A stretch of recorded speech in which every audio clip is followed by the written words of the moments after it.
Welcome to the Black Gay History Channel. Please share this video and subscribe to this channel for more captivating content. Cecil Belfield Clarke was a prominent gay Barbadian and British physician and civil rights activist that left a profound legacy on Barbadian and British history. I love learning about these gay historic figures because this is just more proof that accomplished, talented, and intelligent black gay men have been fighting for black liberation for generations. Born in 1894 in Barbados, Clarke attended Combermere School in his childhood, one of the oldest schools in Barbados in the Caribbean history. He excelled in the sciences at a young age and won a Barbados scholarship in natural sciences, which allowed him to travel to the UK in 1914.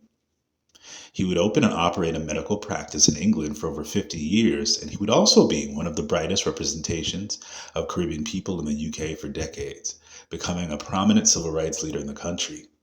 He was one of the founders of the civil rights organization, the League of Colored Peoples, which began in 1931 and operated for nearly 20 years. He even practiced medicine and led important committees for Black British people throughout and after World War II, making him one of the most visible and powerful Black doctors of his time period. I think it's also incredibly noteworthy that, like myself, Cecil Clarke was a Pan Africanist who organized for Black liberation and international solidarity amongst Black people in Africa and the global diaspora. Besides having close ties to civil rights organizations in the Caribbean and Ghana, Clarke would also become acquainted with other great civil rights leaders like American civil rights icon W.E.B. Du Bois in his work. It was reported by his contemporaries and many who knew him that Cecil Clarke was gay and lived with his partner Edward Walter throughout the 1930s until his death in 1970. By at least 1939, they were living together in Clarke's house in Barnet, which Clarke called Belfield House. He hired Edward Pat Walter as his assistant and housekeeper, which was a covert way for gay men with prestige to keep their partners close by.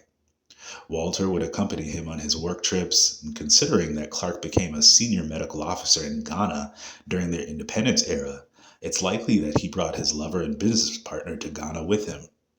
After Clarke's death, Walker remained at Belfield House, but after the latter's death in 1999, it was left to St. Catherine's College.